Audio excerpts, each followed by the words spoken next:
Hello दोस्तों, नमस्कार। स्वागत है आप सभी का आपके अपने यूट्यूब चैनल में। आज है 16 मई और 16 मई को एमटीएस का फर्स्ट शिफ्ट का एग्ज़ाम समाप्त हो गया है।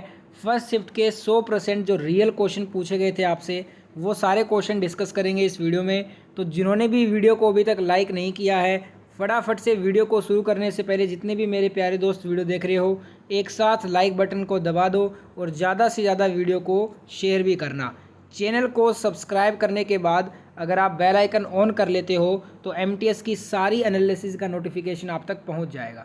पहला क्वेश्चन आपसे बुक एंड ऑथर से पूछा गया था, रिपीटेड सवाल है। द वाइट टाइगर पुस्तक के लेखक पूछे थे, अरविंद अडिगा इसका राइट आंसर था। तो अगर आप भी अरविंद अडिगा करके आए हो तो ये क्वेश्चन आपका बिल्कुल सही होगा। अगला क्वेश्चन आया था, चोरी चोरा कांड कब हुआ था। प्रीवियस ईयर क्वेश्चन आप देख सकते हैं। चोरी चोरा कांड 4 फरवरी 1922 को हुआ था। तो 4 फरवरी 1922 आपका राइट आंसर था। आपको कमेंट बॉक्स में बताना है कि चोरी चोरा कांड के बाद कौन सा आंदोलन महात्मा गांधी ने वापस ले लिया था। जिनको भी पता है कमेंट करके बताइए, ये क्वेश्चन आ सकता है। अगला क्वेश्चन आया था, राष्ट्रपति राज्यसभा में कितने सदस्यों को मनोनीत कर सकते हैं। तो राष्ट्रपति जो है राज्यसभा में 12 सदस्यों को मनोनीत करते हैं। तो 12 सदस्य अगर आप करके आए हो तो आपका आंसर सही होगा। एक स्टूडेंट ने दोस्तों ये भी क्वेश्चन भेजा है कि जो द्रौपदी मुर्मू जो राष्ट्रपति बने हैं, ये कौन से नंबर के राष्ट्रपति बने हैं भारत के। अगर ये क्वेश्चन पूछा गया था तो इसका आंसर होगा द्रौपदी मुर्मू रामनाथ कोविंद के बाद भारत के 15वें राष्ट्रपति बने हैं। बताना दोस्तों ये वाला क्वेश्चन था क्या। अगला क्वेश्चन पूछा गया, भारतीय संविधान में एकल नागरिकता का सिद्धांत किस देश से लिया गया है। कल ही ये क्वेश्चन पूछा गया था। तो आप देख सकते हैं question shift to shift repeat हो रहे हैं। इसका आंसर हो जाएगा ब्रिटेन। ब्रिटेन से हमने एकल नागरिकता का सिद्धांत लिया है, तो ब्रिटेन इसका राइट आंसर है। नेक्स्ट क्वेश्चन आपसे पूछा गया था दोस्तों, करंट अफेयर का क्वेश्चन था ये, विश्व एथलेटिक्स चैंपियनशिप 2022 कहाँ पर आयोजित हुआ। तो ये आपका आयोजित यूएसए में हुआ था। विश्व एथलेटिक्स चैंपियनशिप 15 जुलाई 2022 से को यूजीन यूएस में शुरू हुआ। ठीक है, तो यहाँ पे हमारा राइट आंसर क्या हो जाएगा, यूएस। अगला क्वेश्चन आया था दोस्तों, पंडित रविशंकर को सन 1999 में भारत रत्न से सम्मानित किया गया था। उनका संबंध किस वाद्य यंत्र से है। तो इनका संबंध है सितार वादक से। और ये क्वेश्चन एसएससी ने बार बार पूछा है अपने सभी एग्जाम में। तो सितार वादक अगर आप करके आए हो तो आपका आंसर सही होगा। अगला क्वेश्चन आया था, ये भी प्रीवियस ईयर है। लगभग इस शिफ्ट में आपके 10+ क्वेश्चन तो पीछे वाले शिफ्टों से ही रिपीट हुए हैं। तुम मुझे खून दो, मैं तुम्हें आज़ादी दूंगा, यह नारा किसने कहा था। यह नारा कहा था सुभाष चंद्र बोस जी ने। तो सुभाष चंद्र बोस अगर आप आंसर दिए हैं इसका तो आपका आंसर बिल्कुल सही होगा। कुछ इंपॉर्टेंट देख लेते हैं नारे जो कि आपके आने वाले एग्जाम में आ सकते हैं, जैसे कि स्वराज्य मेरा जन्मसिद्ध अधिकार है और मैं इसे लेकर रहूँगा। ये इस एमटीएस एग्जाम में 2 बार पूछा जा चुका है, तीसरी बार रिपीट जरूर होगा। बाल गंगाधर तिलक ने कहा था ये। Who lives if India die, यह कहा था जवाहरलाल नेहरू ने। साम्राज्यवाद का नाश हो, ये भगत सिंह ने कहा था। जय जगत विनोबा भावे का कथन है। हिंदी हिंदू हिंदुस्तान, ये भारतेंदु हरिश्चंद्र ने कहा। मारो फिरंगी को, ये मंगल पांडे ने कहा है। इंकलाब जिंदाबाद का नारा भगत सिंह ने दिया था। ठीक है, अगला क्वेश्चन आया करंट अफेयर से कि हाल ही में प्रधानमंत्री नरेंद्र मोदी के द्वारा कितने किसान समृद्धि केंद्र खोले गए हैं। हाल ही में प्रधानमंत्री नरेंद्र मोदी के द्वारा कुल 600 किसान समृद्धि केंद्र खोले गए हैं। तो 600 आपका राइट आंसर हो जाएगा। अगला क्वेश्चन आया था, इनमें से कौन सा मंदिर असम में है। तो स्टूडेंट ने कहा है कि ऑप्शन में कामाख्या मंदिर दिया था। तो आपको बता दूं, जो कामाख्या मंदिर है ना, ये असम राज्य में पड़ता है। तो कामाख्या मंदिर आपका राइट आंसर था इस क्वेश्चन का। कुछ इंपॉर्टेंट मंदिर देख लेते हैं। मीनाक्षी मंदिर, ये मदेरू तमिलनाडु में है। बृहदेश्वर मंदिर तंजावुर तमिलनाडु में है। सोमनाथ मंदिर गुजरात में है। कोणार्क का सूर्य मंदिर ओडिशा में है।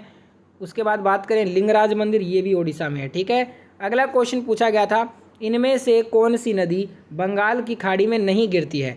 तो दोस्तों आपको बता दूं, ऑप्शन में ताप्ती नदी दिया हुआ था, वही आपका राइट आंसर होगा। क्योंकि ताप्ती एक ऐसी नदी है जो कि अरब सागर में गिरती है, बंगाल की खाड़ी में नहीं गिरती है। तो ताप्ती आपका ऑप्शन में दिया था, वो राइट आंसर होगा।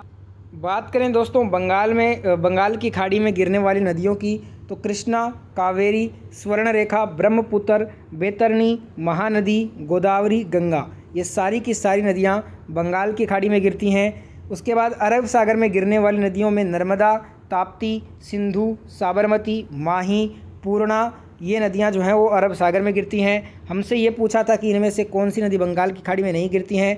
ऑप्शन में स्टूडेंट ने कहा है ताप्ती दिया था, तो ताप्ती राइट आंसर होगा। अगला क्वेश्चन पूछा गया, त्रिपुरा में मनाया जाने वाला कौन सा त्यौहार पशु बलि और 14 देवताओं की पूजा द्वारा चिन्हित है? तो इसका नाम है खर्ची पूजा। खर्ची पूजा ये आपका त्यौहार राइट आंसर होगा। भारत का हिंदू त्यौहार है। जुलाई या अगस्त में अगरतला में प्रदर्शन किया जाता है। इस त्यौहार में त्रिपुरी लोगों के राजवंश देवता बनाने वाले 14 देवताओं की पूजा में शामिल हैं।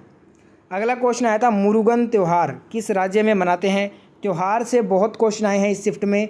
तमिलनाडु का त्यौहार है मुरुगन, तो तमिलनाडु अगर आप करके आए हो तो आपका आंसर सही होगा। एक क्वेश्चन आया था, भारत के साथ किस देश की तटीय सीमा सबसे लंबी है? तो बांग्लादेश आपका ऑप्शन में था, बांग्लादेश ही राइट आंसर होगा। अगला क्वेश्चन पूछा गया था, ये भी रिपीटेड है, खेलो इंडिया यूथ गेम्स का 5वां संस्करण 2022 में कहाँ पर आयोजित हुआ था? तो ये मध्य प्रदेश में आयोजित हुआ था। मध्य प्रदेश अगर करके आए हो तो आपका आंसर सही होगा। अगला क्वेश्चन आया था, मुगल साम्राज्य के किस शासक को बर्मा ले जाया गया था? मुगल साम्राज्य का जो बहादुर शाह जफ़र शासक था, इसे बर्मा ले जाया गया था, तो बहादुर शाह जफ़र आपका राइट आंसर हो जाएगा। अगला क्वेश्चन आया था, आँखों के लिए सबसे अच्छा विटामिन कौन सा होता है? विटामिन ए होता है। इसलिए विटामिन ए की कमी से हमें रतौंधी रोग हो जाता है, जो कि आँखों से संबंधित है। अगला क्वेश्चन आया था, किशोर अधिनियम किस वर्ष लागू हुआ? तो ये वर्ष 2015 में लागू हुआ। वर्ष 2015 आपका राइट आंसर होगा। अगला क्वेश्चन आया था, जनगणना अधिकारियों के कर्तव्यों और जिम्मेदारियों के साथ जनसंख्या जनगणना करने की योजना प्रदान करने के लिए भारत में जनगणना अधिनियम किस वर्ष लागू किया गया? तो ये किया गया जनगणना अधिनियम 1948 में लागू। ठीक है। और एक स्टूडेंट ने कहा कि क्वेश्चन ये आया था कि भारत में पहली जनगणना कब हुई? अगर सीधा पूछा है तब तो आपका आंसर होगा 1872। अगर नियमित रूप से पूछा है तब आपका आंसर होगा 1881। बताइएगा किस टाइप से क्वेश्चन था। अगला क्वेश्चन आया, घरेलू उत्पाद द्वारा प्राप्त आय किस नाम से जाना जाता है? इसे हम जीडीपी के नाम से जानते हैं, सकल घरेलू आय।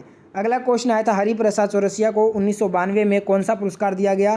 तो पद्म भूषण मिला 1992 में, पद्म विभूषण सन 2000 में मिला। ये बांसुरी वादन है। ठीक है। अगला क्वेश्चन आया था, युद्ध के देवता किसे कहते हैं? इंद्र को युद्ध और तूफानों का देवता कहा जाता है। 6 से 14 साल तक के बच्चों को शिक्षा का अधिकार किस अनुच्छेद में है? तो ये आर्टिकल 21A में मिलता है। लास्ट में जो कुछ क्वेश्चन करा रहा हूँ इसमें मुझे डाउट है, बताइएगा। ये वाले लास्ट वाले जो कुछ क्वेश्चन आपको बताए हैं मैंने, ये पूछे गए हैं क्या? जैसे कि एक क्वेश्चन और भेजा, पौधे किस वर्ग में आते हैं? ये भी स्पष्ट रूप से नहीं मिला है। अकबर के दरबार में कितने मंत्री थे? अगर ये आया है तो 9 उसके रतन थे और 9 मंत्री थे उसके। और एक स्टूडेंट ने क्वेश्चन ये बताया कि 1983 में जब भारत ने अपना पहला वर्ल्ड कप जीता, उस समय भारतीय क्रिकेट टीम के कप्तान कौन थे? अगर दोस्तों ये क्वेश्चन आया है तब आपका आंसर हो जाएगा कपिल देव। बताना ये वाला सवाल था क्या? वीडियो पूरा देखने के लिए धन्यवाद। लाइक शेयर सब्सक्राइब करके जाइएगा वीडियो को।